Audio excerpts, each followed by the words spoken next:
संस्कृत भाषा और संस्कृति को संरक्षित और प्रोत्साहित करने के उद्देश्य से नीलम संस्कृत विद्यालय ने एक विशेष योजना शुरू की है। इस पहल के तहत बच्चों को भोजन, आवास और शिक्षा पूरी तरह से निःशुल्क प्रदान की जा रही है।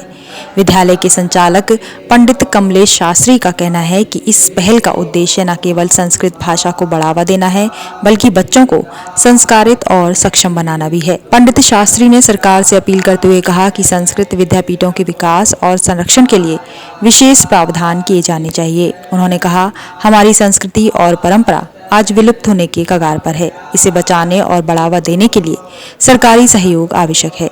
शिक्षा का दान और कन्यादान हमारे समाज में सबसे बड़ा दान माना जाता है और इसी भावना के तहत यहाँ बच्चों को संस्कृत भाषा में पढ़ाई करवाई जा रही है। विद्यालय में पढ़ने वाले बच्चों को प्राचीन भारतीय परंपराओं और मूल्यों के साथ साथ आधुनिक जीवन के लिए भी तैयार किया जा रहा है। इस पहल को स्थानीय स्तर पर सराहा जा रहा है और इसे संस्कृत भाषा के पुनर्जागरण की दिशा में एक महत्वपूर्ण कदम माना जा रहा है। देखिए, मुख्य उद्देश्य सनातन धर्म का हमारा रक्षा करने का मुख्य उद्देश्य है। सनातन धर्म के अंदर में जो हमारी देवभाषा की जो प्रणाली है, इस प्रणाली को दिन पर दिन जो है ना, ये लुप्त होती चली जा रही है। आजकल ब्राह्मणों के बालक या कोई अन्य बालक जो है, जब तक देवभाषा का इनको ज्ञान नहीं होगा पूर्णतया, तब तक ये अपने जीवन को समझ नहीं पाएंगे कि ये मनुष्य हैं, कि आदमी है, कि नर हैं, कि मानव हैं। इनको कोई ज्ञान नहीं है। तो प्रत्येक सनातन धर्मी जो हैं, उनका जो पहला कर्तव्य है कि उनको समझना चाहिए कि हम नर हैं, कि मानव हैं, कि पिशाच हैं, कि दानव हैं, कि मनुष्य हैं। जब तक हमें यही पता नहीं चलेगा तो हमारा जीवन के जो है अनन्य प्रकार के मार्ग बन जाएंगे। देवभाषा ही एक, संस्कृत भाषा ही एक ऐसा विषय है कि हर प्रकार के मार्ग को परिपक्व करती है, निर्धारित करती है। तो जब जैसे संस्कृत के अंदर में एक ज्योतिष शास्त्र का विषय आता है, ज्योतिष शास्त्र तीनों कालों को जानने वाला है, भूत और भविष्य और वर्तमान।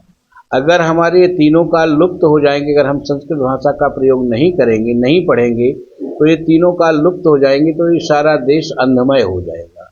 तो इस संस्कृति को बचाने के लिए नीलम संस्कृत विद्यालय, तलवार साहब और ये नींव जो लगाई गई है, जो मेन नींव का जो संचालन हुआ है, ये हमारे दिल्ली के एक सेवक हैं मनोज सिंगल जी, उनकी माता जी के उपलक्ष्य में इस संस्कृत विद्यालय को हम लोगों ने प्रारंभ किया था।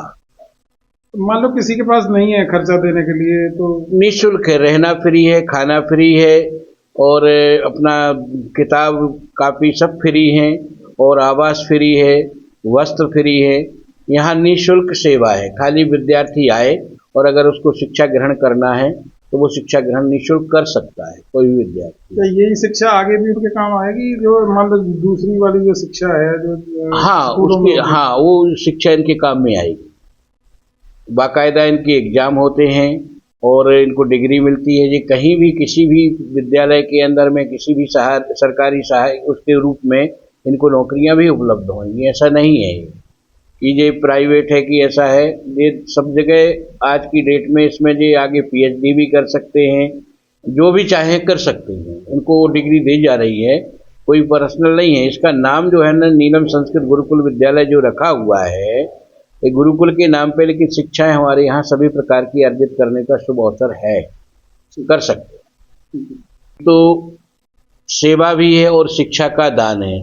तो मैं चाहता हूं कि शिक्षा का दान और कन्यादान ये बहुत महत्वपूर्ण दान है, जो हमारे जीवन को साकार करते हैं, और इसको सभी को जोड़ना चाहिए। और इसको सकारात्मक हम तो चाहेंगे कि यहाँ की जो सरकार है, भारतीय जनता पार्टी की जो सरकार है, इन गुरुकुलों का इनको उत्थान करना चाहिए, इनको बढ़ावा देना चाहिए। क्योंकि हमारे यहाँ प्राचीन काल में संस्कृत को बिल्कुल दबा दिया गया था।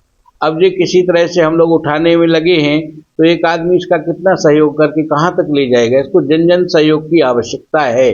जैसे अभी इन लोगों के पास में खुल के खेलने की जगह नहीं है, खुल के पढ़ने की भी जगह नहीं है। जितना मेरे पास सीमित है उतना ही कर सकूंगा मैं। तो मैं चाह रहा हूँ कि गुरुकुल अच्छा एक बड़े रूप में बन जाए, फरीदाबाद में ऐसा बन जाए कि देखने के योग्य हो। मेरी ऐसी चेष्टा है कि ये जन जन तक पहुँचे। यही मेरी सारी जनता जनार्दन से शुभकामना है कि हमारी देवभाषा को ना भूलें क्योंकि देवभाषा जो है तीनों काल को प्रदर्शित करने वाली भाषा है और इसको रखना चाहिए, दिमाग में रखना चाहिए, परिवार में इसको गूंजना भी चाहिए ताकि हमारे घर में किसी प्रकार की अनाप दृष्टियाँ ना आए, नज़र ना आए। जहाँ देवभाषा का प्रयोग होगा उस घर के अंदर नज़र दोष इत्यादि, टोना टोटक विद्या इत्यादि कभी नहीं आ सकती। हर हर महादेव। ने संस्कृत में संस्कृत व्याकरण और महर्षि पाणिनि द्वारा विरचित, उसके बाद फिर शुक्ल यजुर्वेद माध्यन्दिनी संहिता वेद के तौर पे, उसके बाद फिर इनका कर्मकांड भी चल रहा है और ज्योतिष चल रही है। ज्योतिष के साथ साथ संस्कृत जैसे अनुवाद होते हैं, संस्कृत का प्रयोग होता है, ये सारी चीज़ें इनकी चल रही हैं। किस तरीके की सुविधाएं बच्चों को दी जा रही है, क्या सुविधाएं- मुख्य उद्देश्य है इसका चलाने का? इनको तो निःशुल्क इनकी सारी सुविधाएं हैं, रहने खाने की। इनकी दिनचर्याएं सेट हैं, सुबह 4 बजे उठना, उसके बाद फिर प्रातः 5 बजे से 6 बजे तक संध्या करना, उसके बाद फिर स्वाध्याय करना। स्वाध्याय के बाद फिर सुबह इनकी क्लास लगती है, तो फिर 9 बजे से 12 बजे तक क्लास सुबह की, फिर दोपहर की 2 बजे से 5 बजे तक क्लास है।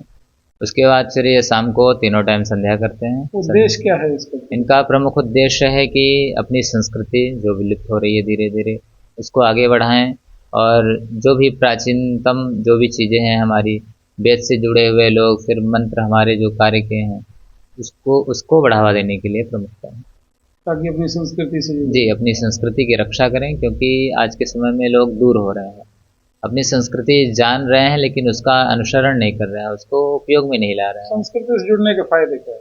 फायदे तो बहुत सारे हैं, जैसे कि संस्कृत ही हमारी संस्कृति है। संस्कृत आप पढ़ेंगे तो आपको अपनी दिनचर्या समझ में आएगी, आपकी संस्कृति समझ में आएगी, आपको क्या करना है क्या नहीं करना है हमारे ग्रंथ ही बताते हैं हमें। और आज के परिवेश में हमारी सारी चीज़ें ख़त्म हो चुकी, हमारा सुबह उठने का प्लस हमारी संध्या करने का, हमारा अध्ययन करने का जो रूटीन है वो चेंज हो चुका है। तो आज के आधुनिक विषय में वो सारी चीज़ें नहीं हैं। तो प्रमुख उद्देश्य तो यही है कि ये जो संध्या करते हैं उसका बहुत ज़्यादा प्रभाव है, प्लस सारी चीज़ें जो हैं उसके अनुसार, तो इसीलिए इनको ज्ञान दिया जाता है, पढ़ाया जाता है कि अपनी संस्कृति से जुड़े रहें और आगे इसे बढ़ाएं। जो अगर हमारे संस्कृत को नहीं भी पढ़ रहे हैं तो उन्हें हम बता सकें कि आपको क्या करना चाहिए। आप योग करते हैं तो ये योग आपके फ़ायदे के लिए है या नहीं, आपकी दिनचर्या कैसी होनी चाहिए, आपको कब उठना चाहिए कब सोना चाहिए, क्या चीज़ें आपको करनी चाहिए क्या नहीं, सारी चीज़ें हमें ज्ञान होता है। तो हम ये सारी चीज़ें